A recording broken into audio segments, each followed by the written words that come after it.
Here we are. Here we're here. I know. Hi guys. Hi friends. I want to welcome back Valerie. And we have a very new special guest. Loida, hi. So happy to be here. Thank you. And Hi, you guys Ruth. I didn't say it last time. Yeah, it's like the podcast. I and didn't even Ruth, say it. happy birthday. You have a 29-year-old Oh my in the God. house. 29. They were so sweet. They brought me cake and goodies and all these things. So, I want to have the cake out for symbolism. Aesthetics. Yeah. Thank you. So everybody remembers what the day Mark is. it, guys. On your calendar. Yes. Yesterday. Yesterday, the 10th. For those who don't remember, I'm looking at you. I know you're watching, you bastard. Anyway, ladies, I brought over some ciders. I wasn't sure, since I haven't met you before, I wasn't sure what you were into. Or, you know what, you don't even have to drink. But I was like, these ciders are good. I got 3 different flavors, so we can all pick sweet. one. Oh, so Or many. we can all pick the same. Or we can drink all 3 at the same time. Or we can drink all 3 at the same time. Girl. Girl. Yes. Cool. I'll do a little apple cider. What is your absolute favorite out of the 3? Is the one with the highest alcohol percentage, which is this one. Okay. And here's the thing. They taste like juice. They're so good, but this one's like 8%. I'm going to do 1 each for everybody, and you guys can decide which one you want I'll try it. Thank you. We love a I have all my cider. liquids. I have my coffee, my water. That's what it is. You gotta have all 11 the a.m. liquids, honey. This is what it is. I love being a beverage girl. Me too. Constant beverages. Mm-hmm. Different temperatures. Different Yes. sizes. Different purposes. Exactly. This one is blackberry hard cider. I think the first one was apple. Yum. We This can do a podcast tasting. is sponsored by Yeah. Two Town Cider House. Oh, God, please. Totally. I'd love a tour of your cider house. Manifesting. And then this last one is Prickly Paradise, which I thought sounded bomb. I haven't tried this one before. Wow, fun. For a Yeah. prickly girl like me, that's perfect. We love that. There you go.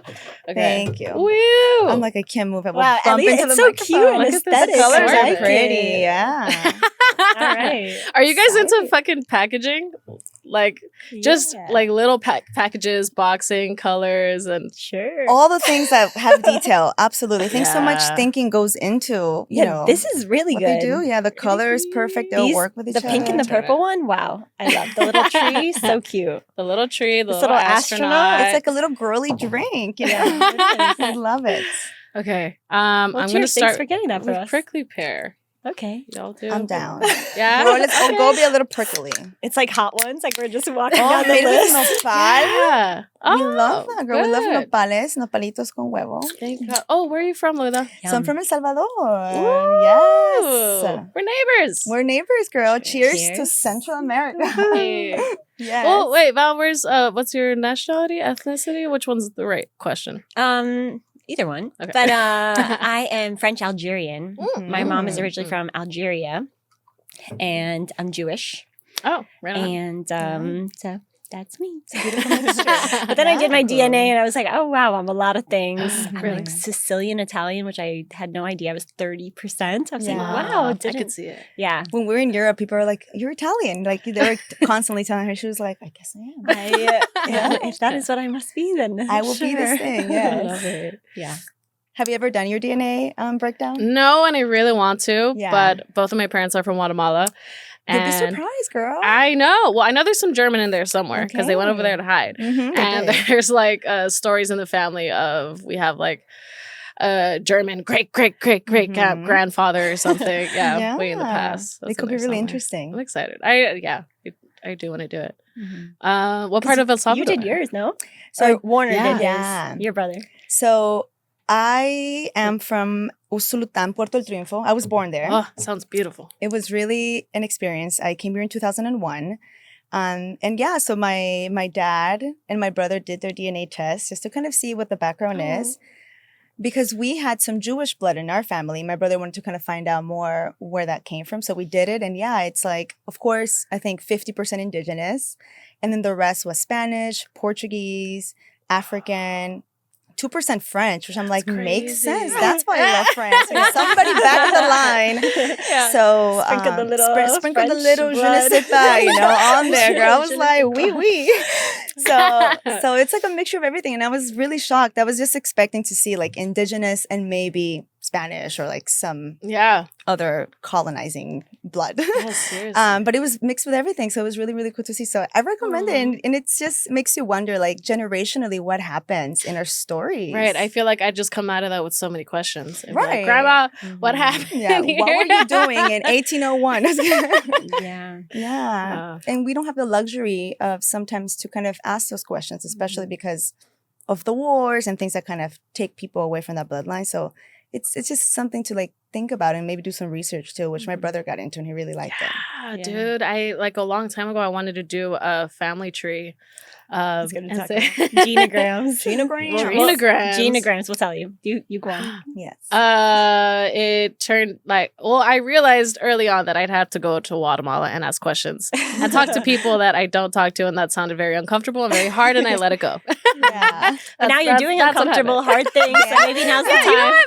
Maybe I'll go back around. Yeah. Now I'm ready to deal with family that's over there. Right. You're ranking up that courage to do it. Yeah. But what is it? Genogram. Genogram. Yes. I was gonna say Gina tree. So It is a good it's a Gina tree. Yeah. So one of our assignments in grad school, which a lot of assignments about like digging deep, finding out everything about any possible trauma. Yeah. We had one semester where we just wept the whole time. The whole semester. The whole semester.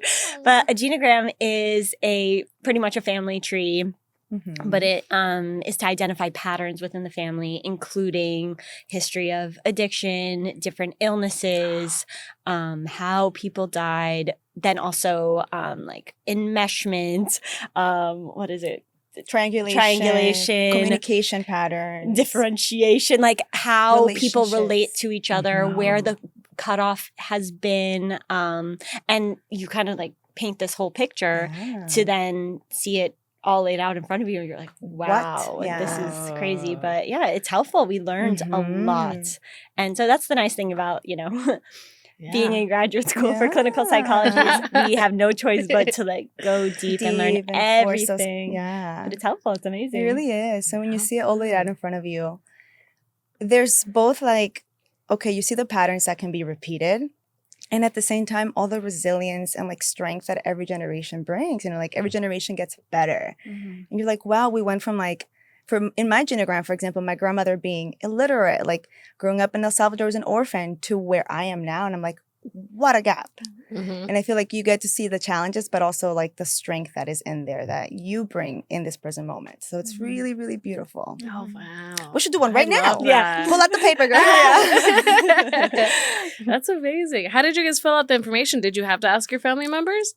What was that like?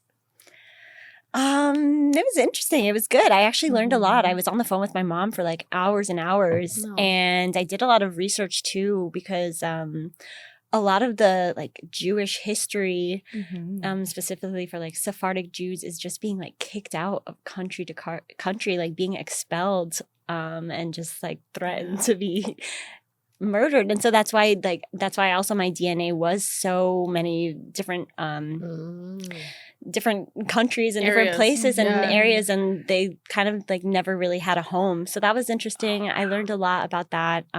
My grandmother had 10 brothers and sisters. It's also just crazy because you hear these stories and you don't really connect them to being like, oh, that's a human being like we are. And then, like the amount of trauma and death and illness, and you're like, and suffering and war and all of this. And it's remarkable how resilient, and that those are your ancestors, and that's the same blood that like runs through you and has allowed you to persevere. And yeah, we reflected that our ancestors like dream of being able to do all the things that they wish that they could do, and also have the freedom and the capability to then heal like generational trauma. And that's why also it's hard when you do have that luxury.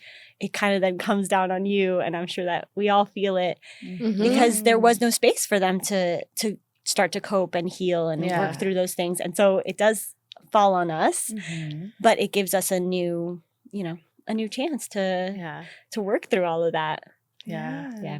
No, absolutely. And I don't know, I feel like it's the moment that they sense some kind of like change, because they are just like on or I don't want to say it as a statement, but like I feel like they're mostly on autopilot and they just kind of go through life living this the way that they have, and then the moment that we come in, start asking questions and like ruffling up some feathers, it's met with resistance, and it's just and then we have to have the patience to be like, it's okay, I know this is scary, but it's like we can work through this together. We can learn about it together, because it's on survival mode. When you're on survival mode, you don't even have the the chance to take a breath and reflect, and that's how it's been for. And sometimes they're not aware either. They're not aware, and also you're challenging the only thing that they know how to do, right? So when we bring in these questions, the realities that they hold as truths are suddenly being challenged. So yeah, it's really hard to try to find like a common ground, I think, and we can be patient, and also it's exhausting at the same time to try to have these conversations, right? And I think like curiosity and like compassion is always so big, because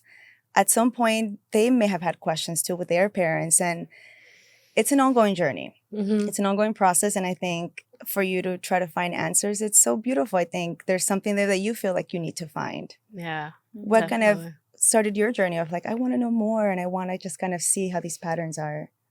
Well, with my family, I guess, issues with my immediate family, it stemmed from trauma, even though I say it's like not even that bad, because I feel like there's worse trauma, but nonetheless what I experienced was not a good time. And so that kind of like put me into this very like angry and defensive situation. And it wasn't until I was just so tired of being unhappy that I wanted to figure myself out first. And then once I finally got like that little part situated, I then had a little bit more capacity or space to be compassionate towards my dad and try to understand him and what he went through. So then just knowing and understanding and kind of giving him that what's grace, the word? Yeah, giving him that grace of like, you went through a thing, and this is like, and I know that you are a good person, and that this is just how you have survived your entire time. And I don't know. I just like, I think even with my friends and stuff, I want to try to understand them. I just always want to try to understand people. I do. I'm very curious, only because I'm curious of my own existence. I'm like, what are you about? You know, it's a beautiful quality to have. Yeah, it's nice. And because I don't know if it's the ADHD that's helped me just be so like, I don't like impulsive, excited about things, not so afraid, because in my mind I'm like, what do I have to lose? Like, whatever. I'll forget about it in 10 minutes. Yeah, exactly. Like, you are not going to exist to me tomorrow. So whatever embarrassment I feel now, it will be gone. Reset button. Boop, never happened. We love that. And these are beautiful qualities of ADHD too, you know, that compassion and that empathy that you have, or that we all have as ADHD girlies. I feel like it's such a gift, and like the ADHD struggles and also the good things that come from having a different brain that can perceive things. So yeah, I'm happy that in you trying to kind of heal yourself, you discover the good parts too. Yeah, it took a while. I mean, literally, like maybe last year, I would say I started to feel better in the long term, and not just in like little pockets that I would create myself. I think a lot of people make it sound like the 20s are supposed to be so fun and the best, and I actually completely disagree. Identity crisis. I think it's really the time that you start to really look back, learn who you are, work through all these hard things. It really is interesting that it's painted in such a way that these are the best years of your life. And I think that now, like I'm in the gutter. This is the trenches. I pray that this is not the best way. I know.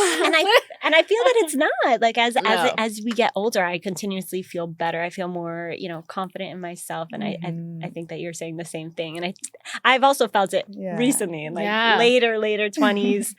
And I think that 30s is just going to be even better. And I see that. Looking at Loida, I'm like, perfect. Good. 30s even better. 30s gets better. Just in the 20s, enjoy your knees, girls. Because afterwards you're like, wait a minute. Like, I used to take these stairs. There's a switch that happens. The lower back pain. I know. The back pain is going to start kicking in.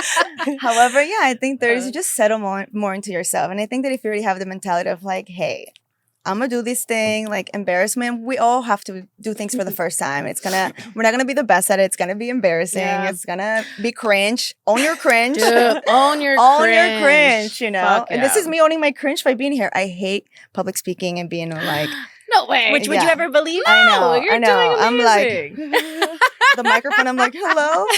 So I'm owning my cringe. Whatever happens, happens. And just being present and, you know, it is what it is. Because maybe by being here, something new can occur for myself or for somebody else, you know? Yeah, I think about that a lot, the movie of The Butterfly Effect with Ashton Kutcher, because it's like any little thing, you never can know. just change your whole life Whole and every little trajectory. thing. Yeah, Definitely. Every decision, And, anxiety. I'm just kidding. and walking towards fear. Yeah. I think that that's always where the direction that you need to go is like anything that feels scary is actually the place that you need to like start work towards a moving challenging forward. thing. Yeah. Because that's the only way to just kind of level up and go forward. Level up. Level up. Level up. Level up. Yes. When were you diagnosed with ADHD? Yes. So what happened was, let me tell you about this. Very recently, so in my 30s, right when I turned 30, and I mean, and I think now reflecting back, I'm like, I've had it since I was a kid. So ADHD is usually when you're a child, right, when it begins. So I remember being a child and my grandma in El Salvador. ADHD in El Salvador, not a thing, right? No. At all. Nobody talks about it. Mental health, not a thing. So I remember my grandma, when I was younger, taking me to the doctor because she'll say that I have ants on my body. Like I couldn't stop moving. I remember teachers being like, this girl is jumping off the walls. What is happening? Like I would have to sit outside sometimes because I just could not contain myself. Wow.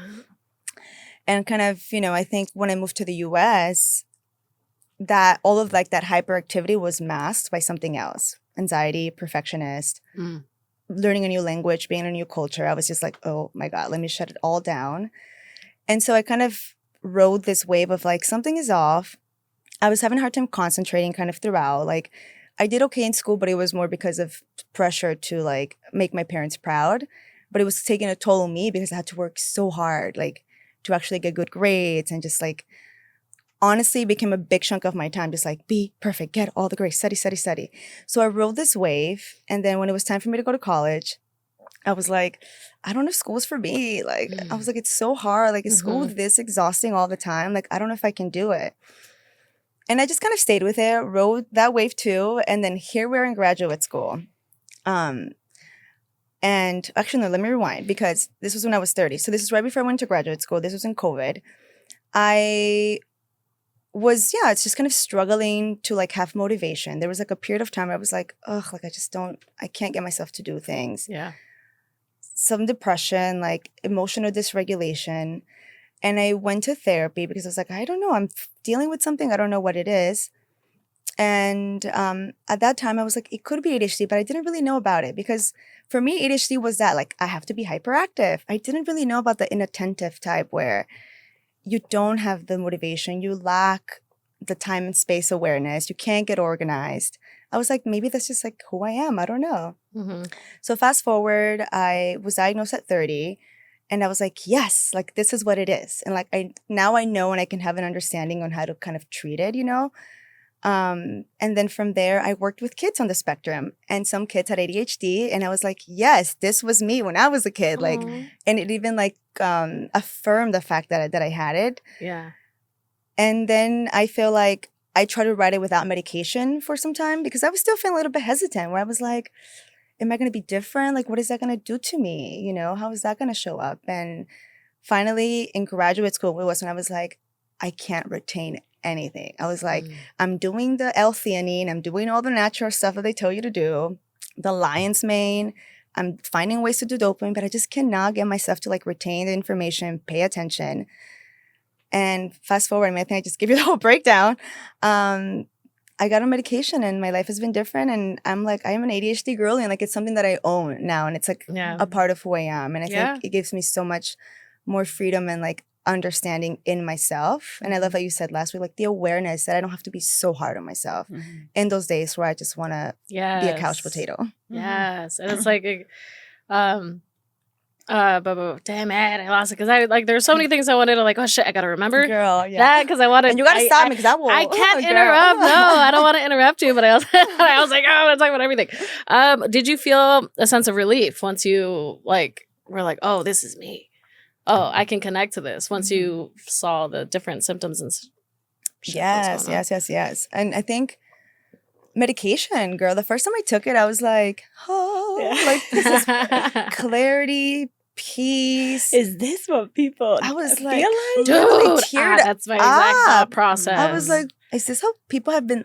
And there was like a grieving. I was like, oh my God, I had to live my life without this. And people can just live this way all the time. All the time. Yeah. I was so upset at first. I was like, this is I was like, how come I got this all of you trouble with all these neurotypical. things? Yeah, I know. Get out of here. Yeah. And a sense of relief and just like understanding it more. And like now I can have tools I know what it looks like, for me at least, and I can just kind of manage it better. So it was helpful in that way where I could just bring it all together for me. And finding people who are neurodivergent naturally, like you gravitate towards them, you know? And then she diagnoses everyone along the way. She's like, if I gravitate towards you, you probably have ADHD too. I know. I was like, give me 2 days. Remember I said, Remember I said, I was like, well, I wasn't diagnosed by a psychiatrist, but I was diagnosed by my best friend. Yes. Diagnosed a professional ADHD. Living and learning. So really liberating. Now she knows how to spot them out. How do you see it in kids? So it's something, research says genetic. Other people say it's caused by environmental things. Gabor Mate says it's trauma. So there's different ways that it shows up. For boys, there's more hyperactivity in boys, where girls is a little bit more inattentive. However, there can be a mixture. You can have both flavors, And I think the way that you notice it is emotional regulation, because ADHD is also dealing with our emotions. It's affecting that prefrontal cortex. So kids who are like easily dysregulated, kids who have a hard time, impulsivity, sitting down when I was working in classrooms, like they'll be sitting, they'll get up and be like, oh, I saw a pencil, let me go get it.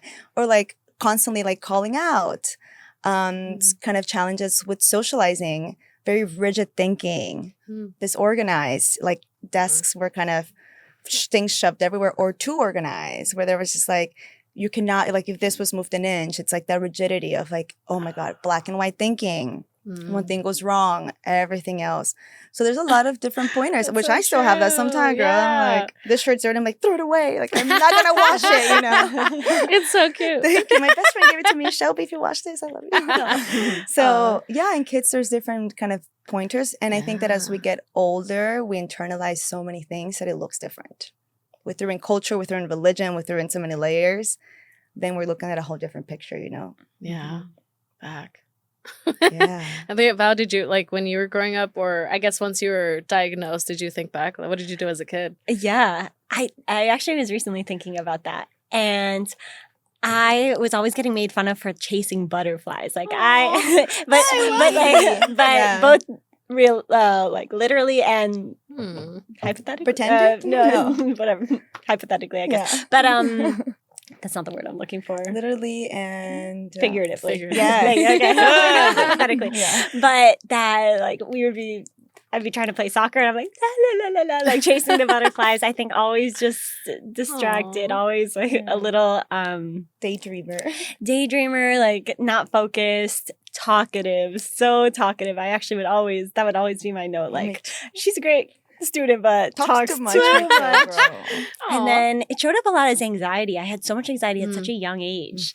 And I think it's hard for me to differentiate which things are which things are ADHD, because I still am not 100% sure exactly like what comes from what things come from trauma, what things come from your family dynamic, relational. It's hard to differentiate, but I struggled. So, and I had a really hard time in college too. A lot of it stemmed from perfectionism, or I really internalized it as, oh, okay, it's because I'm such a perfectionist. But it also was such a hard time with motivation. Like starting a paper was physically painful for me. And I think it also was like a level of perfectionism too, where I was like, I can't do it unless it's perfect. And I would freeze. And I think looking back, I'm like, that's a big thing that I still struggle with when I feel overwhelmed and things feel too much. I really go into freeze mode. And so breaking things down into step by step. I think with graduate school, the big shift is that I love psychology and like I can be hyper fixated on it all the time. Yeah. And so it works for me. I literally just love it. So I think that helps so much, finding the thing that you genuinely are passionate about and enjoy learning. Because I'm same as you. I'm like, I want to learn the truths of life. We're both like that. Truth seekers. Truth seekers. I'm like, teach me everything, and I can go down that rabbit hole. Yeah. But then we had one class, and it was like research studies, Research methods. research methods. Okay. So boring. And both of us were like, I'm like, now I don't need the answers to anything. Yeah. And so I noticed even in graduate school, most of the classes I love, and then every so often there's a class I'm like, this doesn't, what do I need this for? And I can be so tuned out. How do you get through those? Just push on. We're sitting next to each other. Yeah, we sit next to each other. Oh, okay. And message each other on our laptop. And sometimes we get in trouble because we'll giggle and they're like, is there something you want to share? We're like, Oh, shit. and we're like, the hippocampus. Yeah. We're just thinking about some facts. No, what you just said. But yeah, we keep each other Adorable. so entertained. We keep each other accountable. It's been the best thing ever, having each other. There's classes that we don't like, so it's okay, Yeah. We just push on through and we just get it done. No, it's fine. Well, I find that so admirable, and like I look up to you guys in that sense because like having ADHD and like being able to go to graduate school and I tapped out after fucking 2 years of college. I'll be honest. I felt that same feeling that you had where I was like, this is I felt so excluded. Like I was not at the same level as everybody else. Everybody else just seemed to be doing fine. Meanwhile, I'm over here like having a fucking panic attack and just freaking out. And How was that for you in terms of then like beliefs about yourself? I think that's probably where the insecurities started hitting me as an adult. I carried it on in high school and in middle school. It's really crazy though, because I can remember in high school the exact class where I was in, because I used to be good at writing, and then there was just one day where I was just blanked out. I couldn't think of anything. I couldn't write of anything. And it was just one day after the next, and I was like, what the fuck happened? All this mental blocks, It was crazy. And ever since then, it was so hard for me to try to force something to come out of my head or to even comprehend what's happening. I haven't gotten confirmation yet, but I think I have an auditory processing issue because it's just I feel like that's also added insecurity into like my social encounters, because it's not that I don't care about what the person is saying, but it's just like sometimes it genuinely sounds to me the first time they're just saying like blah, blah, blah, blah, blah. Yeah. It takes a while for your brain to actually catch up to what you're hearing. And and then I get awkward, I get anxious at it because I don't want to ask them to say it again because I won't hear it again the second time. And so shit like that, where I'm just really still learning that about myself. Another thing, again, lost my train of thought. I lose my train of thought as I'm in thought and I'm speaking. That happens. It happens so many times. Yes. Just I like, just what am I stopped even talking about? I'll just like shut down and be like, oh wait, I remember now. Yeah. No, I'm out. I'm down. But I wanted to ask you guys how you guys met. Oh, we definitely want to share that. I had one thought or about what you were saying. Yeah. Do you find that while you're listening that you're also thinking about what you're gonna say next? Yeah. I'm also thinking like, am I being socially acceptable? Then you're like, oh no, like, now am I'm I thinking looking too at much. you properly? Yeah, I'm thinking all the fucking time. Yeah. I just don't want to think. That's what my medication did for me the first time, was stop the overthinking of all the actions that I was doing. But To be more present. To be more present. To be more like, present, reel it yeah. in. Yeah. And then how is it for you now with a podcast where you actively have to listen to your guests? Oh God. In the last, there's been a couple episodes where I'm either out of it because, and so I noticed that there are some moments where it's hard for me to listen, or same thing. I'll try to remember one thing that they talked about, and then I'll be like, okay, I'm going to ask them that question after they're done. But then they still have a story, and then I forgot what I was asking. And then there was a bunch of other, like all these, all those so much. That's such a thing. That Being is therapist too. Oh yeah. How do you remember? Oh yeah, I'm like 15 milligrams of Adderall an hour before the session. Okay. Because if I don't, or if it wears out, I just and I try to hold on to it. But if I'm holding on to it, I can't listen to the rest of what they're saying. Then it's forced. And then it's like they're talking about something else, but then I'm like, what about that one thing you said 20 minutes ago? And they're like, bitch, we're not done talking about that. Yeah.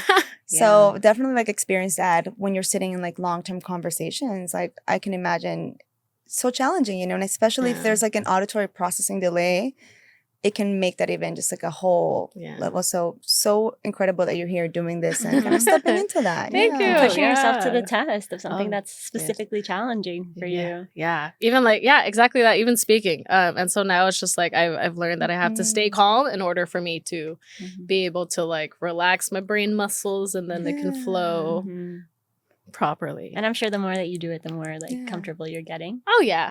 You sound so natural. I was gonna say, amazing, great eye contact, good pace. 10 out of 10, girl. Is there something that you do before coming into filming a podcast that helps to calm you? I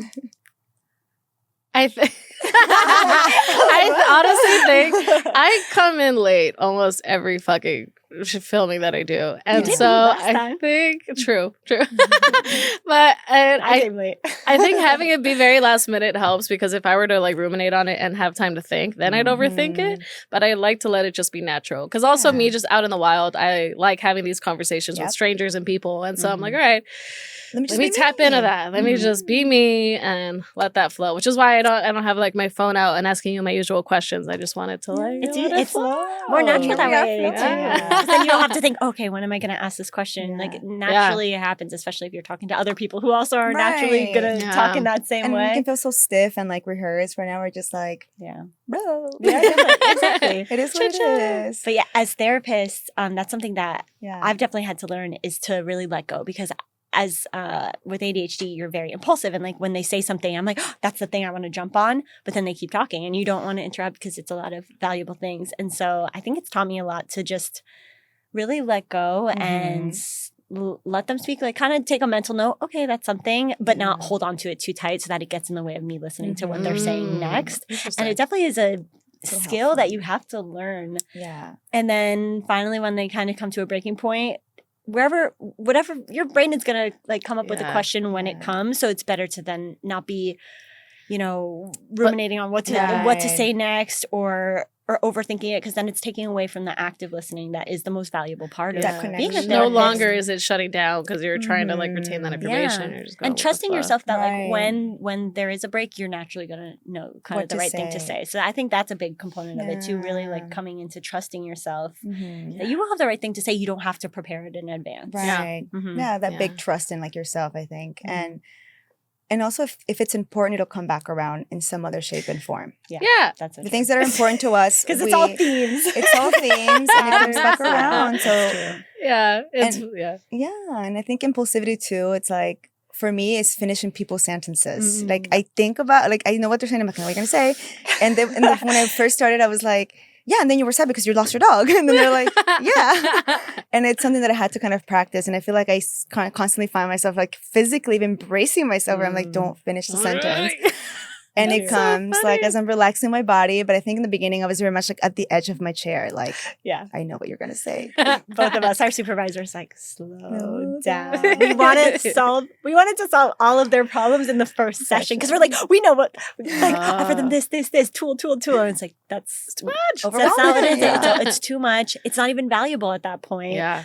You have to slow down and know that, like, you can't throw, and the impulsivity of like, I know this, like, this is the perfect everything for them. And it's that doesn't help. That doesn't work in that way. Are there any therapists that specialize in ADHD? Like, I'm sure.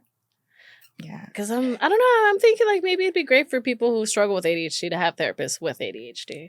There'd be a better sense of understanding. Like experiencing it is, I feel like has a lot more information than just reading it through a book. Right. Yeah. I get it. It's like, I get what you're going through. Yeah. I get those moments that you're feeling depressed or like you can't get out of bed and you can't move. Yeah.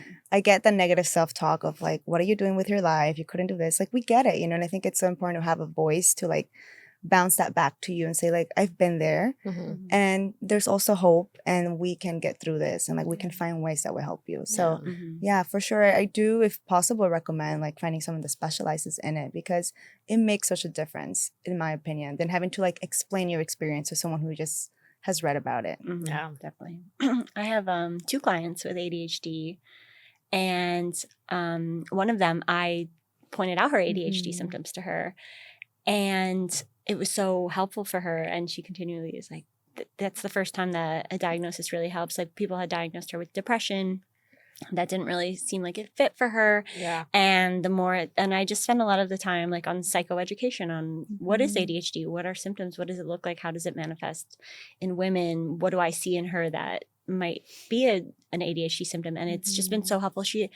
I've been telling her to go to a psychiatrist, like check out the option of medication, but she hasn't gone yet. And even she says, just with the awareness and the ability to then like kind of catch herself and know, okay, this is what this is, and then using healthy coping skills has been so valuable. And then my other client who has ADHD was diagnosed as a kid and held so much shame around it, and was put on a medication back then, I think Ritalin, like a medication that isn't really used anymore, and was made fun of by her family, like held so much shame about it that she stopped taking medication, and it's really impacted her life. And she's an adult in her 40s.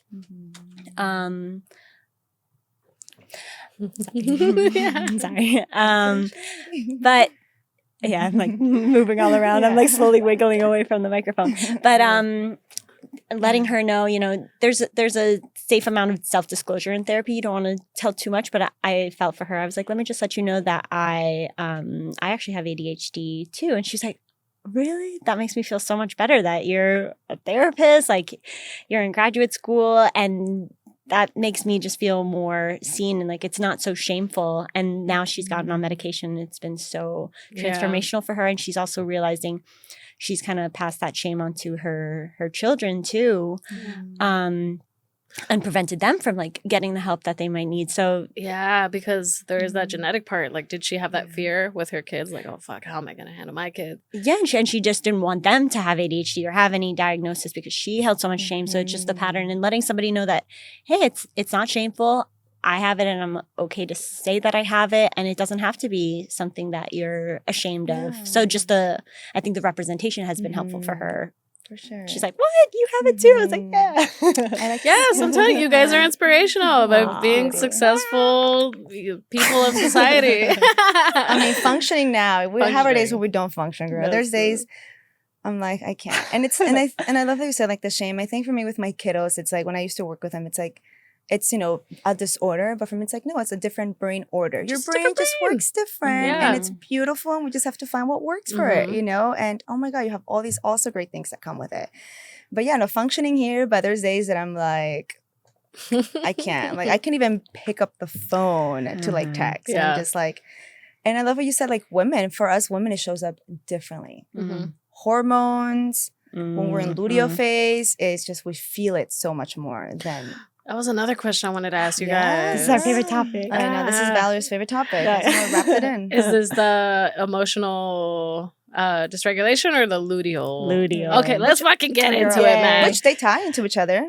They do. They do. They do. 100%. Yeah. Oh, well, I guess my one question was, do you guys struggle with emotional... I don't want to say from like extreme emotions, because I feel like I have extreme emotions. What's the word I'm looking for? It's Emotional mood swings? Yeah. Is it? Yeah, you could say mood swings. Kind of. Yeah, because it's like, it's not so extreme, but there are moments where I just feel like so fucking heavily, and I don't know if that's why I cry all the time, but but I think that it is the very extremes, and I do think that comes from ADHD too. It's like sometimes you're feeling so happy, and then you crash. I love like happy. I know. I have extremes for sure. For me, I think that because I have done a good job due to pressure to like try and not be like, there's like, I learned to kind of push down my emotions. However, when they do come out, my dysregulation is, if I cry, I will cry for 4 days straight. Like nothing can stop me. I'm like, oh my God. Because it's like bottled up sadness in some way, you know? Or if I'm really angry, I'm like, ugh, like I just want to, you know, for like 2-3 days. So I'm constantly learning to like let my emotions come and pass as they go. But then I have days that, like if I feel them, it'll be to that extreme where I'm like, if I'm crying for like, and I can't stop. It's like, it'll be a good minute where I'm just like, all right. But it's unnecessary. And then like it washes over and then I can tell myself like, all right, we needed that, girl. Let's go get some ice cream. We felt that. Yeah. We went through it. We went through it. Go get some food and like checking in. Okay, why? Like, of course that makes you sad. And like really validating kind of that experience. But for sure, like I think for me, it's more of like the sadness and like the anger that kind of fluctuates. Where I'm happy, I think I'm generally like a very happy, optimistic person. And at the same time, because I've put in the perfectionist, is like, maybe it's an act. I'm like, am I really happy? And then I have like existential crisis, And that's a whole other topic. But yeah, for sure. It's like, it's hard to kind of reel it in. Mm-hmm. How do you see it show up for you? Yeah. With rejection, I'm realizing that rejection sticks with me. It's not that it makes me like fall apart or anything, but I just can't let it go. Yeah. And that's where I'll start to spiral and be like, all right, well, I'm going to do something else to make me feel better. So then that's where I would go to like a bar and just get a drink. Like, this is going to be fun. This is going to make me feel better. Or I'll like want to binge on food to get dopamine from there. And that's what I would do. So it would just be a constant cycle. And then only that would make me feel bad about myself because I gave in to, say, a splurge that I'm trying to not do anymore. But it happened again because I have no control over the feeling that I have. It's just this impulse that if I don't do it, like I have to do it. I have to fucking do it. There's nothing else I'm going to do or want to do. Yeah. I know. And that's where it shows up. Yeah. Same with happiness. I'm either like fucking extremely happy, or if I'm like you could just read me like a book. Like if I'm upset, I'm quiet. I'm in my corner. Or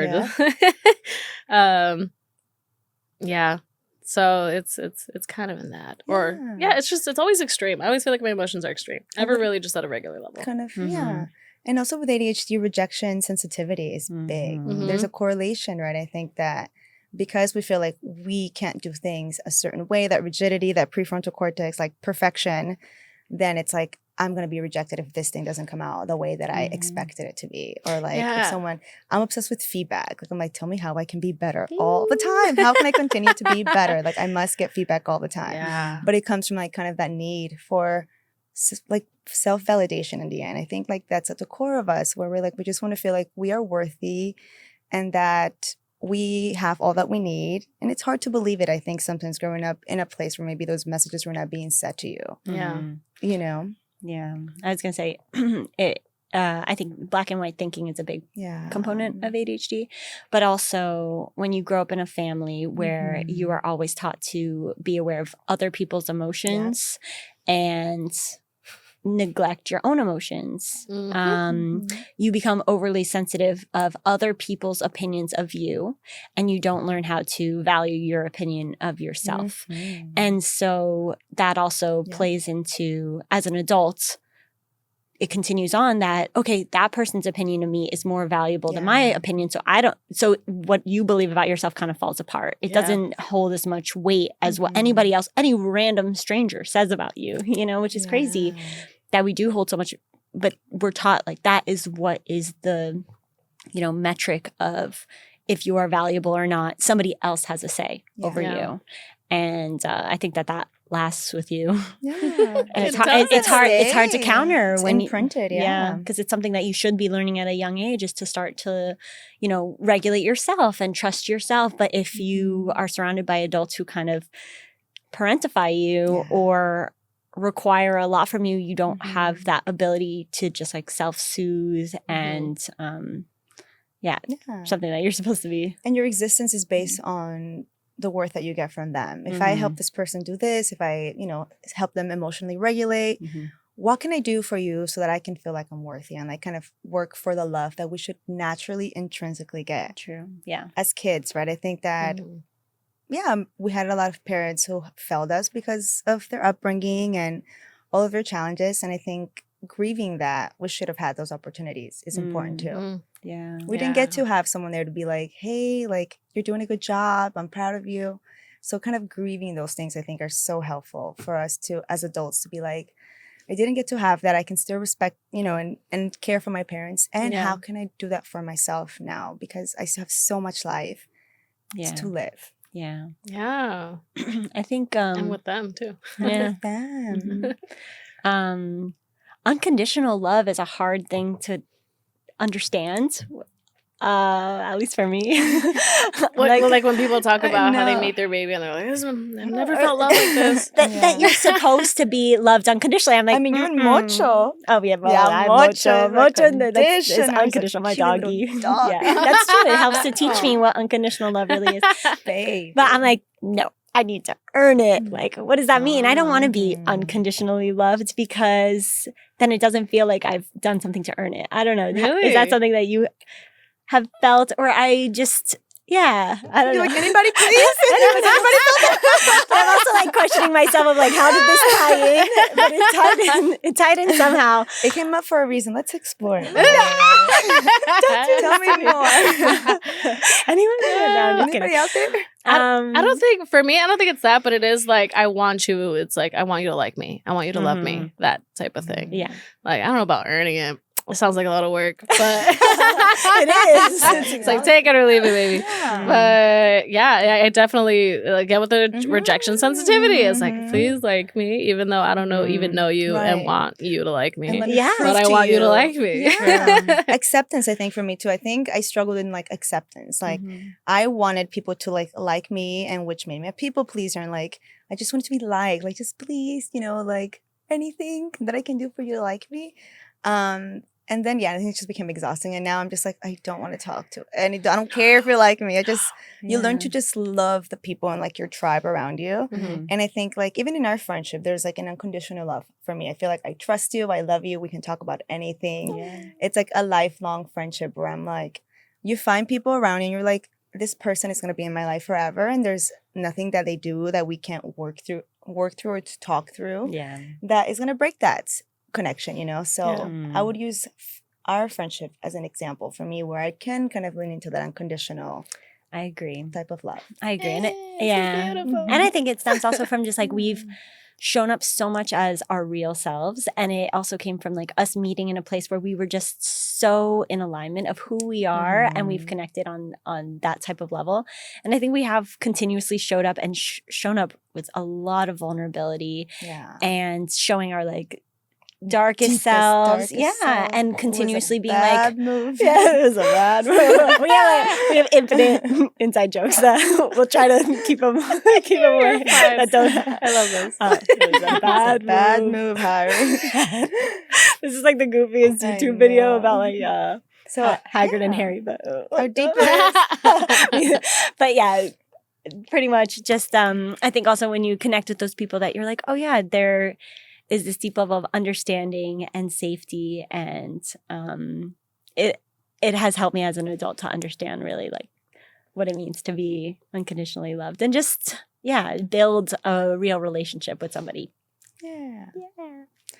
Ding. And you had a question about how we met. I don't know if that question is still in your mind. It is. Yeah, it is. That was way back there, but I guess we'll bring it back. Where'd you guys meet? I'm open another one. Next flavor? Next flavor? I mean, I kind of want to finish. Oh, do you? I like this one. I left mine. That's not true. It's a little empty. Mine is still super full. I like this flavor. It's yummy. I like prickly pear. I like prickly pear. So we met. It was a wintry evening in September. Yeah. Was it September? December? August? Oh, yeah, it was August. It was a warm summer. LA day. So August, yeah. You want me to tell it? Anniversary. Tell it. You tell it. You can tell it. We'll tell each other. Okay, first. Yes. Orientation day. Yes. We met on the first day of orientation for graduate school. So if that's not a sign that we were meant to be grad school grad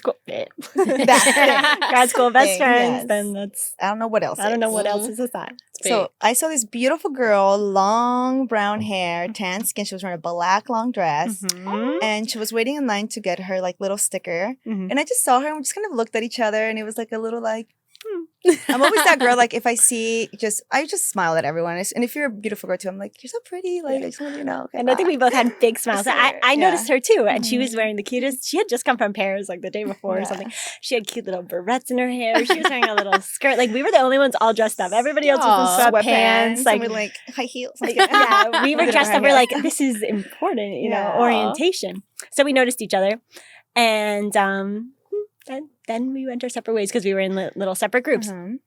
Then we had to go into this like central lecture area, and Loida was already sitting down, and I got to choose my seat. And I was like, I'm gonna go sit next to her.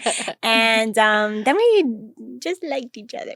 No. We talked and we connected. We got each other's information. And they were like, oh, how many people can speak more than one language? And we both raised our hand. And she's like, oh, what language do you speak? I was like, oh, I can speak French. And she's like, oh, why? Blah, blah, blah. And she had just come from Paris. So that also I think a little sign. And so we instant connection. So we were talking a little bit. We chatted a little in French. And we're like, oh, amazing. And so we had this instant connection. We got each other's numbers and then kind of went on our separate ways. There was like another month till school started. And then we both kind of were like, you know, adult friendships are hard. Right. I think we talked about this. You meet people.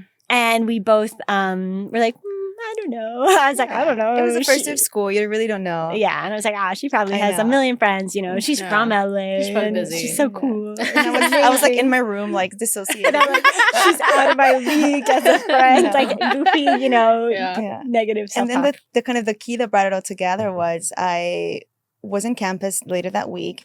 And I saw this really cute girl with like this golden afro, beautiful, beautiful. And I was just like, hi, you're so cute. And then like we just like went to the bathroom together and started talking. And she was in the PhD program at Pepperdine for a PsyD.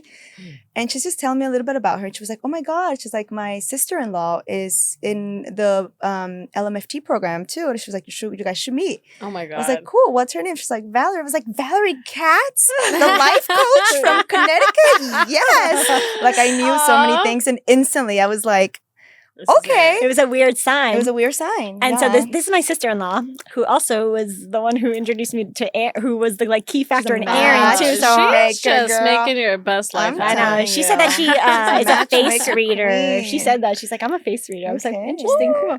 But I love that. So then we hung out. This is my sister, soon to be official sister-in-law, but she's my sister's fiance. So shout out Kat. We love Kat. And so we were hanging out one day and she was like, oh, I ran into Loida in the bathroom and she told me like, you were her favorite person that she met at orientation. I was like, really? She was my favorite person. Like a little like cute romantic thing. Kindergarten crush. Perfect. I was like, she was my favorite person. And so that allowed us to kind of, I think, have the confidence that we just had like a little inside scoop into how the other felt about each other, I guess. And and so then we switched classes to be in the same class. And then the rest of grad school, we took every single class together. And it's not like that. It's not a cohort program. It was so nice. It's like, you get to choose. And so then we took every single class together. Like everybody knew us as just the duo. Yeah. And I think it progressed over time, but we just like got to know each other more and more and started to become more and more comfortable. And we're like, wait a second. Wait a minute. I love this. Who are you? And it just happens, right? Like before you know it, you're like, oh, you're my person. Yeah. And just so grateful. I remember I had one specific day. So we always, after class, go in my car and talk or go in one of our cars. Yeah. But we always did that. Like after class, we got out late, like 10 o'clock. And then we'd stay in the garage till like midnight. I know. Doing this, like talking. But also that's like task switching, you know? I could not. Like we'll get out of class, we'll sit in the car and just like sit there for 2 hours. Just talk. Anyway, continue. We started to go get dumplings after class, do all the things. But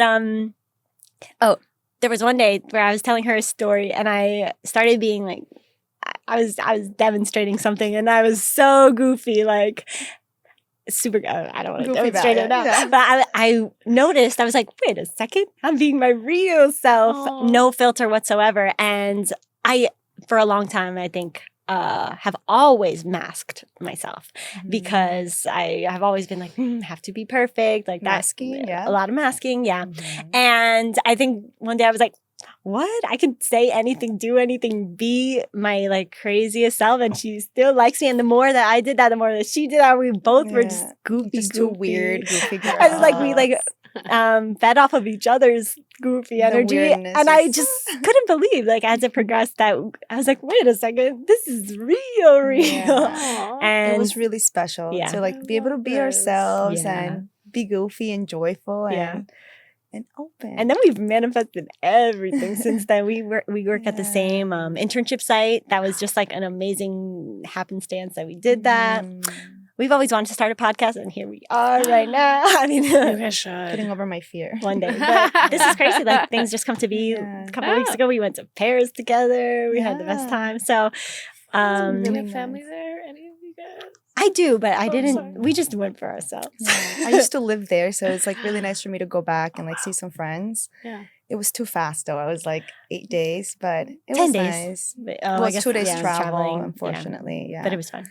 Is there someone in your life, Ruth, that you feel like gets you authentically for who you are, or like someone that you can really be yourself around? Good question. Yeah, there's a couple people. Because ever since I kind of came to this discovery of my ADHD, now it's kind of fun for me. I'm no longer like embarrassed of the habits that I have. Now I'm just like, if someone's telling me something and I dissociate, I'm just like, I'm so sorry. I checked out because it was a thing that happened. Could you just say that one more time? And now I'm just kind of being honest with everybody. So yeah, I have a couple friends. It's my sister. I feel like with my sister, I can shut down around her. I don't have to mask or put up this front of I have the same thing as you. I was like, am I actually a fun person, or am I just putting up this fucking character for everyone else? Because it's been accepted socially so far. It's gotten me this far. And then the friends who you don't need a social battery for. Right. Yes. That's the best, because you're like, I don't have to be anything. I can shut down. I can do anything. With each other, And you're like, wow, I don't feel drained, which with a lot of people, you do feel drained because you have to put on a show or please them or make sure that they're comfortable. So I tell you, but every time I'm hanging out with somebody else where it just feels like work, I don't know if you've seen it in my face, but I'm just like, God, when is this over? I want to go home. I never want to do this again. I'm exhausted. Like, is it you or is it me? I lost my phone, sorry. Yeah, I know. All the people I could be myself with are also coworkers because they see me every day. I do feel a little bad about work sometimes because I get so distracted. So I feel like, and it's probably just in my head, but I feel like I take so long to finish a fucking task because I don't know if it comes with the perfection or the black and white visual. Well, once you said that, I was like, oh, I never thought I was a black and white like person, but I think I am, because that's kind of how it goes with being a perfectionist. Because if it's not this way, then it's not gonna be. Yeah, so with work, it's like I have this project set up, and I know it's gonna take a while, and I know I need all my stuff. So I'm like, okay, cool. I'm gonna set up my whole little station. I go get a table, and then I'm like, oh wait, I have to pee. So I go to the bathroom, and I'm like, let me go say hi to this one person. I'm gonna do that. And then like before I know it, it's been 2 hours, and I'm like, shit, side this should have been done, but this side quest get me every time. Same, girl. I feel like I have to tie myself to the chair. I'm like, don't go on a side quest. I'm like, stop it. I hear you. Yeah. Don't do it. She's asking about people in your life. Thank you. It took me a while, but I got there. But yeah, the people that I don't need a social battery for are the ones that understand me. And I feel like I'm building my community bigger. There's the people that get it, and some people that are just like, I don't really believe you. Right. And that's fine. It took me a while to believe my bullshit in the beginning. So I don't expect other people to believe it right away. Yeah. And it's not your job to make them believe you. Yeah. And the people that are around you, you don't have to prove it to them, because you can just say, and they automatically accept it as the truth. I get it. Like I have enough. I have enough of a support system to not feel like I'm lonely or anything. And that makes a difference, because I think ADHD can be so isolating sometimes. So even if it's like one person that like gets you, connection, right, builds dopamine. That makes a difference. So even if there's one person out there that you can really connect with, in the moments that you want to stay home and shut down and isolate, like reach out to them. If anything, I feel like that's my truest form is isolation. I love being home alone, dude. I need to recharge. You can't get me out the house. And I think also for me that comes from coming from a Latino household where there was just noise and like always on the go. Why do I always 5 have of us in a small place? Right, you know, and it's just like I just want to be alone. Like, woof. Yeah. So many layers. How is it with your family? Like you having to explain to them ADHD? How has that kind of shown up for you? A lot of you guys in your family have ADHD. Yeah. Yeah, dude. It's thinking back as a kid, I remember my grandma always calling me manitas because I would always have to like take some shit up. Like if there was something there and I'm kind of bored and I'm like taking it apart or ripping it, the fidgetingness in me, that was me. That's funny. And it didn't hit me until later. And I was like, oh my God, it was showing on a long. If you see pictures of me as a child, I am always very upset. Just like hair is like here and I'm like angry. Yeah, that's angry, so bro. Me too. All my photos, I'm like pissed because I was uncomfortable. I didn't understand what's going on. I didn't want to do anything, but they always forced me to do shit. So I was pissed. Yeah. and nobody was trying to understand me. They just thought I was a bratty kid, which I was. But I lost it again. What was the question? Yeah, how was it for your family? Like now that you know you have ADHD. Don't worry. Explaining it to them, this is our job. This is bring you back. This is how we talk to each other too, I'm girl. sorry. I keep kicking you. That's okay.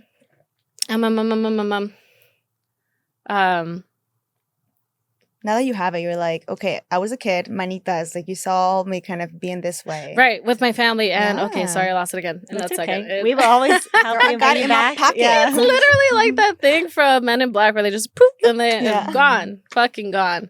My mom still, she kind of understands it. She wants to pretend that she accepts it, but I know she doesn't like me taking medication. Yeah.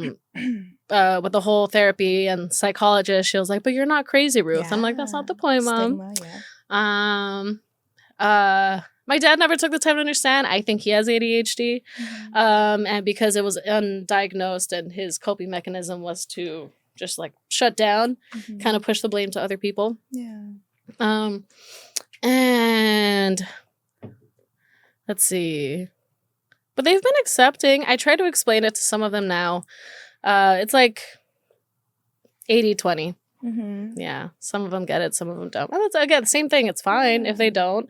I'm just trying to share with them in case they, like, I have nieces and nephews. Maybe they have some similar traits where I could be like, hey, I see something in them. You should probably, like, look into having them talk to somebody. Yes. Or, with my niece, my baby niece, I feel like I could connect with her easier now because, or I could just tell, like if she just doesn't like something or I see that she's getting overwhelmed, it's not because she's being like a little brat of a child or having a temper tantrum. It's because she's overstimulated. She knows what she likes and doesn't like. And I'm going to validate that and be like, all right, I hear you. I'm listening to you.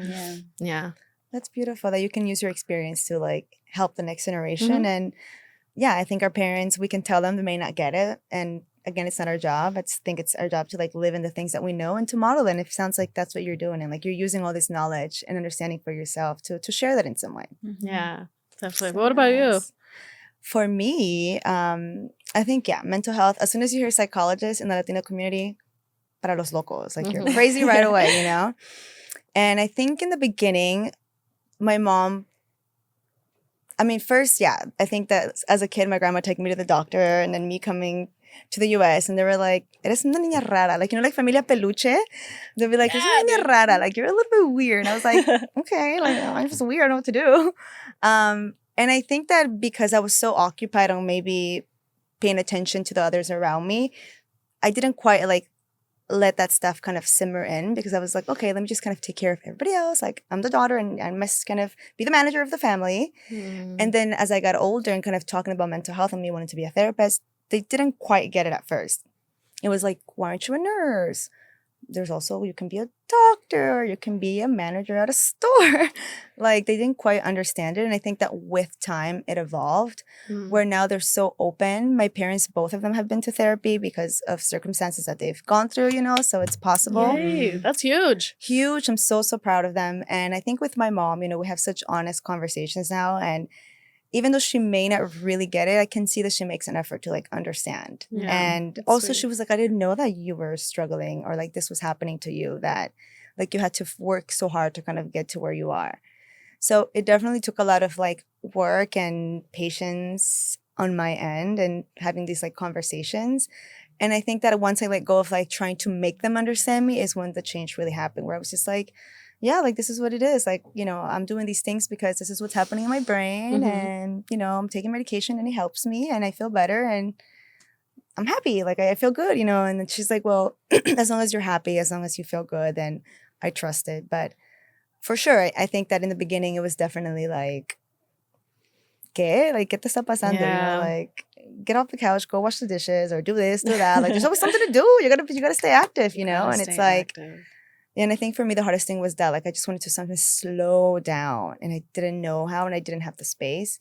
Where now I'm just like, I just be chilling. It's okay, you know. So I think it's been like a process for sure, and I'm glad to say that. Now it's okay and it feels safe that I can kind of have these conversations with them. Yeah. And my daddy got ADHD, girl. I'm like, sir. I was gonna ask you, is anyone in your family? Yes. My brother for sure. He's hoping when he's watching, he'll be like, don't tell people. And I'm like, no, he does for sure. And then my dad, you know, my dad, it's like hyperfixation to the max. Like he'll do a task and you cannot get him out of it, like until he finishes. Absolutely refuses. That's good. I mean, it can in be. some context, and you have to like get going. He's like, okay. And there's also a lot of autism spectrum on my dad's side of the family too. So there is kind of a genetic component that follows. And I thought my mom had it for some reason, and I think that we've talked about it because the key factor is since you're a child, you should be feeling these symptoms from childhood in some way. And I think definitely my dad. And my dad, I think, copes with it in only ways that he knows how, you know, given the war in El Salvador, given the immigration, given all the losses and everything, on top of that having ADHD and the way that he copes. So it's definitely there and I see it. And I think, me kind of modeling the way that I try to live my life, I think that they've taken kind of some keys and it's amazing to see them like apply it and try it. Yeah, that's beautiful. A lot of people are not even willing to like echarle mano to exactly. to try to even try something new or learn something about themselves. Definitely. Because it's a scary thing and I get it. It's scary and it's intimidating. And when you throw words like anxiety, depression, and like psychologists, they're like, whoa, you know? And I think what's worked for me is learning the language. They have the same symptoms, it just looks different, right? Yeah. Depression to someone in the Latino community may look like, estoy aburrida, no puedo salirme de la cama, ya no me gusta ir a la iglesia, ya nada me trae felicidad, like nothing is bringing me joy and I'm bored and I can't do anything. It just looks different, but they're experiencing it. So it's been helpful for me to like meet them in that way where it's like, okay, like it's been more than 2 weeks that you've been bored and you can't get out of bed and things are not bringing you joy. Mom, like, let's talk about it. Like, let's see what it is. So I think just meeting them. You can just continue to meet people where they are and hope that they can also meet us where we are. Yeah. Meet them where they're at.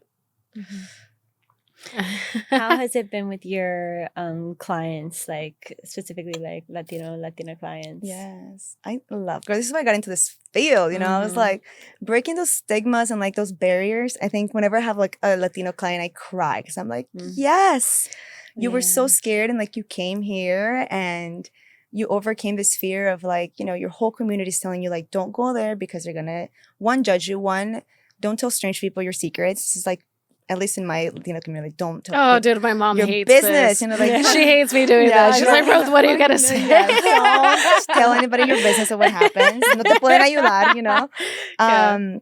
So trust, and then not only in other people, but the system itself. I think like immigrants, they have such a distrust in like the medical system. So many layers, right?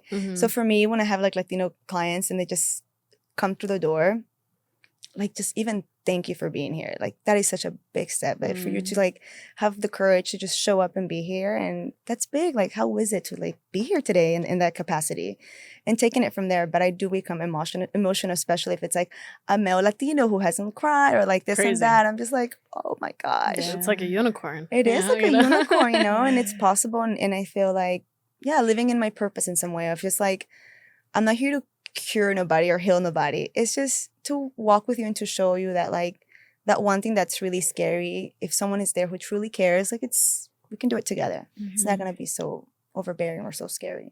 And being that safe person that opens the door for them to see that it is okay and it is safe, because I think it's that real initial step of walking into therapy when it does feel so scary. and specifically people coming to you and seeing somebody who looks like them and understands them and is saying like, this is something that's valuable and I'm here for you, and like, this doesn't have to be so scary, has been so powerful and so moving for you to see, because you're like, wow, this is the work that I've always wanted to do. This is the difference I want to make, and you're already doing it.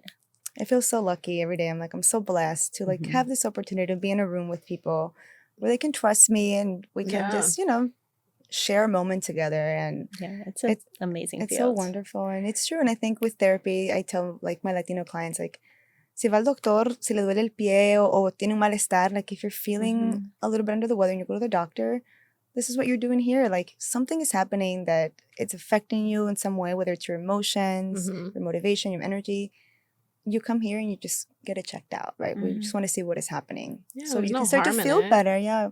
If you want to feel better, like we can help you with that. Yeah. What's like the age range of the Latino community that goes in with you? Is it in like their 20s, later 40s? Yeah. So 20s to 30s, around my age. Okay. And then I'm going to have one client who might be bringing her mom for the first time. So a little bit older. So yeah, it's kind of expanded. And it's mostly women. I did have a couple men come in.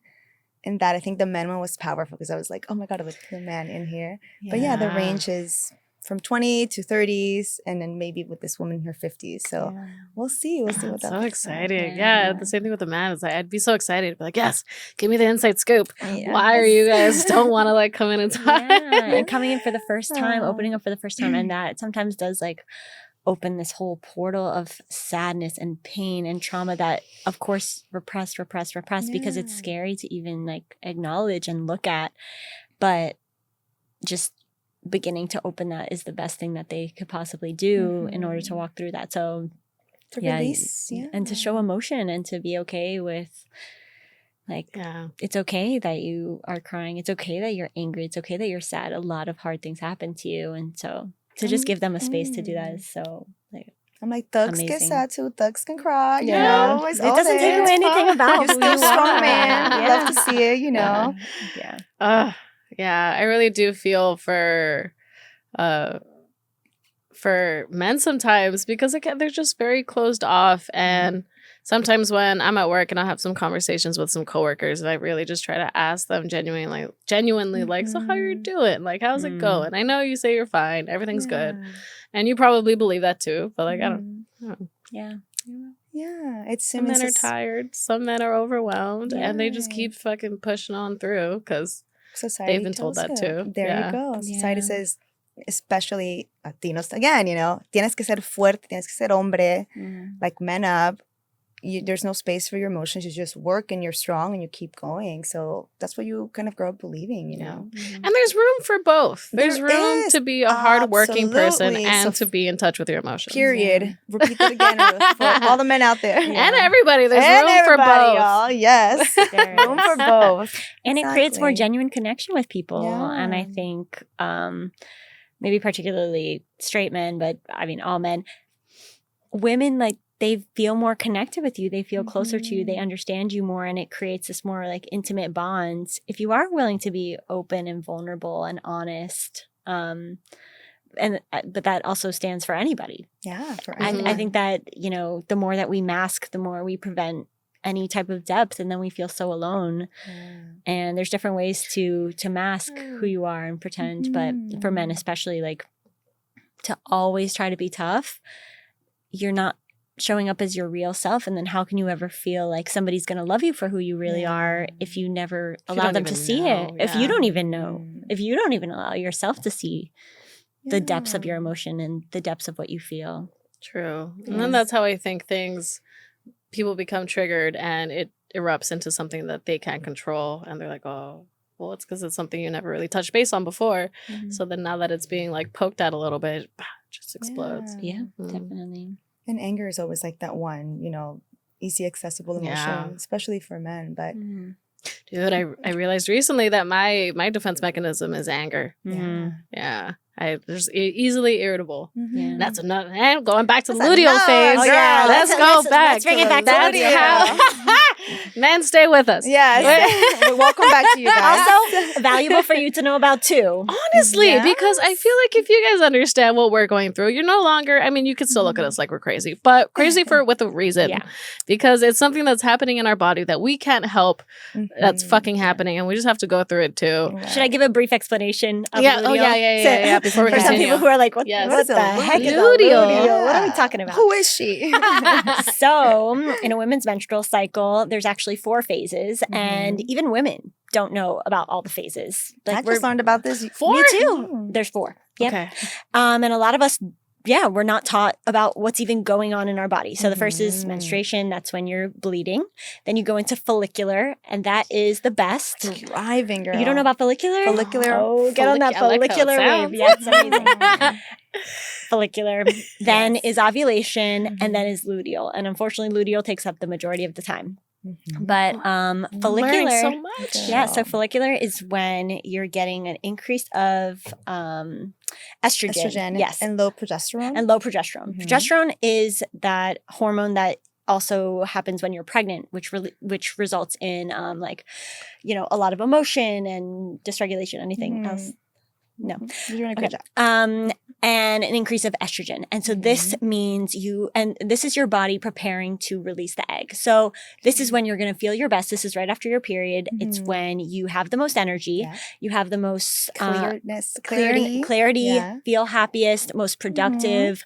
And women, Confidence. you'll start to notice this confidence. Yeah. You actually actively look more beautiful, which is sad, but is true. You feel more beautiful, but also your skin is glowing better. Yeah. And so, because you're walking towards ovulation, which is when you're going to be your most attractive to everybody. And so ovulation is when you release your egg, and that is when you're going to be, feeling yourself. Hitting up those people you shouldn't. Yeah, maybe. Text, Yeah. Hey, what's going on? That's how you're going to be feeling, but you're going to be feeling good. You're going to be feeling amazing. You're going to have a lot of energy. All really great. Then follicular is about 5 days, sometimes even less. Okay. Ovulation is 3 to 4 days. And then you go into luteal, and that's 14 days. Yeah. The beginning of luteal is not horrible. Then around day 17, 18 of your 28-day cycle, death, horrible. And that's what people know as PMS. And so it's not right. PMS stands for premenstrual syndrome. It's not right before your period. It's actually a week prior is when your hormones are going to be at their worst. I mean, not their worst. That's when you're going to have the highest level of progesterone. And that is your body releasing the egg that did not get fertilized. And your body is grieving that. And also it's preparing to be pregnant, because it's the possibility is there that you could have gotten pregnant. So it's that same hormone. It's flooding you with progesterone. You are sad, you are moody, your skin is breaking out, angry, very low energy, low motivation. So that's the end of the phase? I could have sworn that was the beginning, but I guess because it's the end, it technically cycles back to the beginning. I mean, it's all a cycle. So but that all happens in a month? That every single month. I'm upset. This is bullshit. It is. I want my money back. I hate this. Yeah, send me back. Literally. So days 17, 18. I actually, I'm going to show you my little app that I love, because it shows you the visual representation of your hormones, and you're that's great. And so in the past, I would be upset every month and not track it and not know. And I would just be like, I'm depressed. And then my mom would be like, are you going to get your periods? And I was like, don't say that. And now that I track it, sometimes it goes one way or the other, where either I'm like, oh, it's coming up, I know I'm not going to feel well. Or the other way around, where I'm like, I feel terrible. I'm like, oh, there it is. It's happening. Yeah. It's happening. And just so helpful for you as women to know that this is a cycle that happens over and over again, and work with it, because follicular is great for using that energy, going to the gym, doing those things that you've been wanting to do, getting the things house, done. planning. Yes. And then luteal has its perks too. It's inner winter. Time to reflect. Time to let those emotions out. It's actually a really valuable thing to have both, to have that energized time, and then also have time where okay, it's a specific time where you can grieve, let go. Yeah. So that's women's menstrual cycle. And now let's sprinkle a little ADHD on top of that, which makes emotional dysregulation so much harder. Yeah. You feel it a lot worse, right? So I think that back to like when you understand what's happening, where you're like, for 3 weeks, I was going to the gym, I was eating well, I was hanging out with friends, I was being so productive. And then boom, this week comes around and you're like, I can't even brush my hair. Mm-hmm. Then that negative self-talk, what are you doing? Oh my God, you're doing so well. Like all of that kind of continues. Wow. Then now you know, it's okay, body. Like I don't have like the hormones that are communicating inside my body that I can do those things, they're not happening. My brain, the neurotransmitters, also communication hormones, not happening. So let me just give yourself a break. Give Like myself know a that break. it's gonna happen. Yeah. time And and if time I again. push myself, I'm doing more harm than I'm doing good. Mm-hmm. Yes. Mhm. I love that so much because, I would only notice mine coming about my luteal phase when I would get irritable. Again, I'm like, fuck, why am I just so like pissed all the time? Or like, why am I sad? Or why am I thinking about this thing and just like low energy? And I was like, oh, it's coming any day now. And it's here. And then, and then it'd show up. But I didn't think it was the whole process. So like even our body deals with rejection sensitivity because it's like, The well, egg this didn't itself. happen. Yeah. Now we're sad about it. And we've noticed that it's gotten Mhm. worse as we've gotten older. The symptoms have gotten increased, and I wonder if it's Wow. about. Sorry, Sorry, everybody. I like to break it to you. But I wonder if it's like as we get older, and it's more like your body's like, please have a baby. Yeah. You're at that age. Fuck. We're running out of eggs. Yeah. Hurry. Harder. Yeah. Probably. But for any women out there who do want to track, Yes. a free app is called I Stardust. love Stardust. It's amazing. It shows up as like a little circle Mhm. and it shows you which hormones are coming up, which ones, Mhm. It tells you a little bit about what's going on in your body. And it has some funny little things. It's like, do you see yourself reaching for the cookie jar? Yeah. That's because, please grab a cookie because you're going to need it. It's You're like, gonna it sends need you it. notifications. that Like are when so you look funny. in the mirror, do you Cute. want to scream? Yeah. Yep, it's coming. Yeah. Prepare I for fucking love the that. So bloodbath. it's a really great app Yeah. to like track and see Yeah. kind of where you are. And just a free resource. You can also share it with a friend and track their cycle too so that Yeah. you can know. while you track their location at the same time. And then an Yeah. app that costs money but has a little bit more of a scientific basis on it or provides some more like scientific Mhm. information is called Flow. And that one's really valuable too. Yeah. Same concept, but Mhm. Stardust can be a little bit It's goofy. fun because it'll send I you like like the- little, yeah. I love it. I love little it. messages. It is. I'm But, like, you're right, girl. I need to relax. Yeah, it's super nice.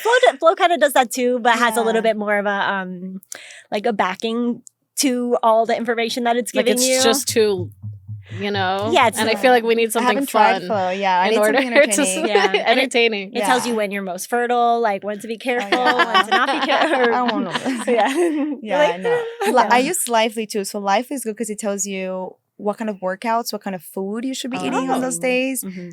how much sleep you should be getting, and it kind of just puts more of like daily habits Oh, in. I forget that one. So it's a free trial, and then, but it's really just cool to see like what the month would look like for you to just kind of, How exciting. yeah. yay, It- periods. Yay, periods. And you know what, man? I just a little PSA. Yeah. Think of it this way. Mhm. Think of it as like your girl, say your favorite team loses or whatever, and your girlfriend is aware of that, and she's like, he's gonna be a little upset. Maybe I'll like give him his space or like give him a cookie or something, give him his favorite food, whatever. Yeah. This is the same thing with women and their menstruation. Mhm. If it's just that, if it's whatever phase they're in and it's that down phase, just keep in mind, be like, oh, she's gonna be a little sensitive. It's not me. Yeah. She's not a bitch. I mean, she's being a bitch, but Right. like she's Not not. who she is. It's just what's happening to our Right. body. So get her a Yeah. cookie, get her some tea, rub her feet, tell her she's beautiful. Just tell her she's pretty. The more awareness you have, the better your relationship is going to be. And Yeah. there's no reason to be like weirded out about it or grossed out about it, It or is shy what to it talk about it. It's is. literally, we deal with it every single month. So Yeah. you guys can hear about it a little bit. Get used to it. Get used to it, but Yeah. just the knowledge is so beneficial. And I think it's sad that women don't even have this So we don't really awareness know either. that this is happening. Yeah. Yeah, It's- I'm just learning right now. Yeah. This whole thing. This is Yeah. great. And I Yeah. love it. Another thing to To tie in. take the blame off of me and be like, right, this is happening. Another external thing. Well, technically internal, but external. Yeah, that it's not, you're not choosing to be angry and grouchy. Right. Like something inside your body is for kind of having you be that way. Same way as that we're not going to blame a pregnant woman when she has mood swings and ups and downs. It's Right. like Yeah. your body is Sending creating a these baby. hormones, Yeah. And sending you hormones that are a lot. And similarly, Mhm. unfortunately for women, like Yeah. our body creates life. So it requires this like intense cycle every single month that comes with its ups and downs. Damn, Yeah. that's wild. aside from the internal part of us, then there's the human factor, the physical factor. Too much. What do you mean? To keep track of. Well, I guess like internal factor of like how we process things in our brain and whatnot, and our emotions and all that. And plus then, the physical. That we also have to keep track of. Much. I'm just tired. I just want to exist. That's just supposed to show how amazing we are. We are these incredible machines yeah. that have been just curated in a way that like it all has to work in harmony in order for the machine to actually be useful, and like feel sufficient. So I think that it's all the gears have to be oiled up physically, emotionally, spiritually, all the things, like all. Yeah, or else we're gonna rust up or give out or something. Yeah. Speaking of getting pregnant, do you guys ever think about? Well, do you guys want kids or have kids?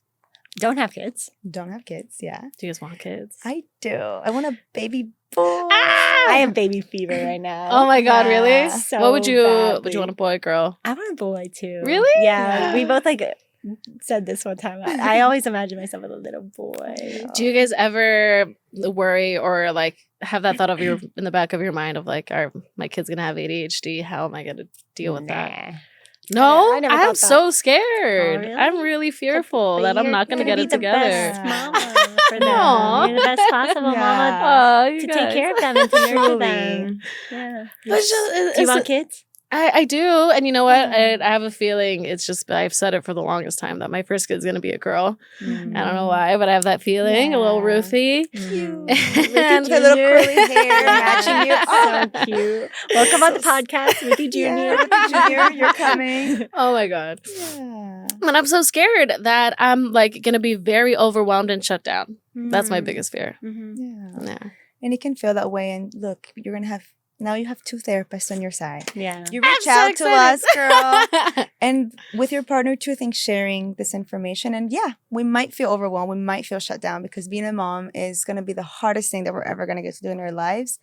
And still, we're going to be able to do it. Yeah. Yeah. True. You're still going to be capable. You can trust yourself that you can show up as a good mom. Yeah. Yeah. I guess I'm still working on trusting myself in a lot of things in my life. Makes sense. Yeah. And it sounds like only in the past couple of years have you really like stepped into yourself and learned to start trusting yourself and risen to the occasion. Even the fact that you show up every single Sunday and do this podcast. Honestly. How you're scary was it to start a podcast? This is like your baby. Terrifying. Yeah, and you're This is building like your trust. baby. Yeah. And here you are, similarly to when Aw. you're going to be a mom. Right? So scary to even picture it in your mind, yet here you are doing the thing that you're most afraid of. And you're killing it. You're doing amazing. To the point that I watched and I was inspired to be on this chair. Please. Yes, by the way, this is the first time I meet Loida. Yeah. She said she was down to come. Right off the bat, yes. And I was so excited because like what's better than one therapist? 2. Girl, yes. And you're also so sweet and like warm and welcoming. Easy. So easy to be here. And I'm so happy to meet you. And I feel like we've just have known each other. And it's Right? so Doesn't natural. feel like that. Yeah. It's There's weird. this ease about you that is Aw. such a gift to be Thank around. you. I agree. Yes. Thank you so much. We're all just kind of the same. And we're all the same. I think that's why people with ADHD connect so well because we all kind of live in some form the same life. Yeah. So it's like we're like, oh, you get me. Yeah. I can vent to you. Yeah. The same type of reality and just different forms. Yeah. It's so true. Do you think that's how you and like Aaron connected pretty quickly? So funny with Aaron is that he didn't tell me that he had ADHD, and I not that he kept it a secret, but he just I found out within the first week. But when he told me, I was like, I knew it. He's like, what? How did you know? I was like, I knew it. But yeah, I think I hadn't met somebody, or specifically a male. I was gonna say boy, but he's an adult, A man. but I don't want to say man. No, I'm just kidding. But yeah, who was so talkative and so like engaging and funny, and like we went on weird little like twists and turns. Adventures, yeah. I feel like so many people have so many boring conversations, especially when you first meet somebody, and maybe for me particularly men that you're dating. So bland, like toast, boring, yeah. dry, I toast, know. disgusting. And I know. we were just texting. I'm like, this is hilarious and fun. And I can talk somebody's head off, and I feel like I had this idea that like, oh, only women can like talk forever, and he can talk forever. And so I think it was that ADHD like quality connection. Of his. She was like, Loida, I've met someone that gets me, and it's a boy. And she's like, yeah. She's like, this is your first time dating somebody neurodivergent. Like, really, so you like it. Gets you, and you guys like just get each other, and it's so natural. And I'm like, this is what it is. Yeah, and we talk about it a lot. Like and he often says like my ADHD shows up differently than his, which is definitely very, very true. Mm-hmm. Yeah, his is interesting, and mine is interesting too. Very different. A little flavor, you know, a little bit of spice, a little flavor. But yeah, we were talking about like reading a book and reading the same book, and he's like, well, it might take me a little longer because I have ADHD. I was like, I knew it. So definitely helped. I think like all, not just knowing that he had ADHD, but just the things that come with ADHD allowed us to connect, allowed us to have these like long conversations that I love, allowed us to be really interested in a lot of things. You know, he reads a lot of books, doesn't finish all of them, me neither, like, but is so interested by learning more and growing and doing a ton of different things. And that's who I am too. And so we got along on things that I think ADHD is a component too in both of us. Yeah. It's a beautiful connection to have, I think. And like, it's so different than from what you've experienced before. And you're constantly like, oh my God, like this is so fun. Like I can just do fun things with this person. And like, they just get it and they're open to the ride with me. And I'm like, it is. It's so much more fun than... Get a neurodivergent partner, guys. So we're fun. Try it spice it up. Spice it up, y'all. But yeah, it's fun. I think my friendship with Loida, I always say, like, helped me so much. I think be ready for a romantic relationship, but also just showed me like what relationships could be and like how amazing they can be, and then also, the ADHD component of just like this genuine connection and us being able to just talk about anything and everything and being hyper fixated and getting super excited and then also being like, it's so funny. Anything. She's like, Aaron, it's like a boy version of you. You're like, no. I was like, Valerie, he's just Aaron. Yeah. And now I'm like, it's okay, hard. They're hard not to project. I know. They're different. But at first, I was so excited because I'm like, this is what I want. I turned you into a boy. Squinty eyes, brown skin, wavy hair. I know. Central American. He actually had me. He had me guess where he was from. Yeah. And I correctly guessed Guatemalan. And I said Guatemalan or El Salvadorian, or Salvadorian. And he's like, what? Yeah, Guatemalan. He's like, I for sure didn't think that you would get that right. I was like, wow, well, you remind me a little bit of my Speaking of, here's Loida. We talk about that Spider-Man meme when we met Aaron, they were like, I know, because my sisters were like, you would find a male version of Loida because they knew like I'm flattered. But they're different. They're now I know them both. He has a penis and I have a vagina. Yeah, let's start there. We'll start there. But I think my sisters know also, like, we have a relationship that's like even deeper than friendship. That we've also like have a commitment to each other too, like a platonic but amazing, like deep relationship and bond. That's like lifelong. Yeah. Like, you meet those people that you right away know, like you're like, okay, like this is someone. Because there's different types of friends I think you meet throughout life. There's like your seasonal friends. Yeah. There's friends that you just like meet for different, an event. Mm-hmm. And then there's people you're just like, okay. And that's like a very few people you're like, this person, like we're gonna have a long, and it's so wonderful. I feel so lucky. And, me too, like having friendships for over 20 years. And I'm like, wow, like here I am in a different place in my life, starting a friendship that's going to continue to like carry along. And it's so nice to have friends that can see you through different stages of your life. Yeah. Yeah. And we have similar goals in terms of like what we want to do and what we want to put out there and our values. And so it's just really nice to feel supported and be like get excited about the future and career and have somebody who walks with you through that. But my sisters like know that I was in love with Loida. From the second you guys met. Yeah. She's like, Loida's a friend, Valerie. She's not romantic. Yeah. I know. I'm obsessed with her. So that's why when they met Aaron, they were like, Val, what? You did it. But it's true. It's like you practice your friendships. And I think with Valerie too, one thing that I was struggling with before a friendship was that I'm very hyper independent. Growing up and, I was just like, I got to get things done myself. I don't want to burden anyone. Yeah. And I didn't know how to like receive. And I think she really taught me to be like, it's okay. Like, I got this. You do this. Or here, I did this for you.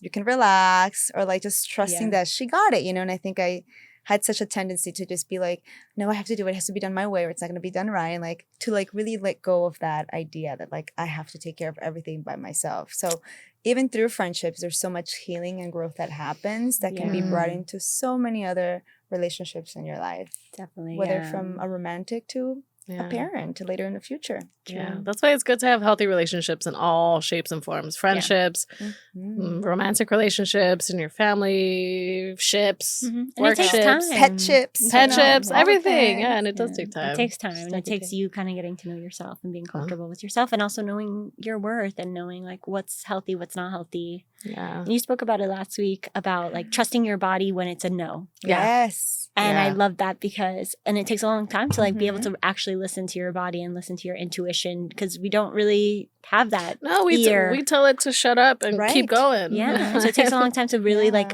actively listen. And you were saying that about like, I don't want to go to the river. Yeah.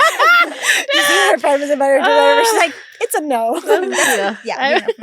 But I think with people too, you feel it right away, like the energy, like the shift in your and your level of safety. And I think that we continue relationships that maybe don't serve us because that's just what we're taught to do, or we don't know the standard of like what should really be healthy. And it takes time to start to listen to your body and be like, oh, I actively feel safe and comfortable. This is crazy. This is amazing. And then you have that level of differentiation with new people that you meet, being like, wait, I actually do not feel safe. I feel anxious. I feel like I'm walking on eggshells. I don't feel like my best version of myself. I feel like I'm being a fake version of myself. Those are signs that not you being necessarily weird, you don't maybe connect with this person. Dude, I'm taking that with dating right now. Yes. Where like I'm feeling everything. And like I've had this issue recently where I've been very annoyed by people. Yeah.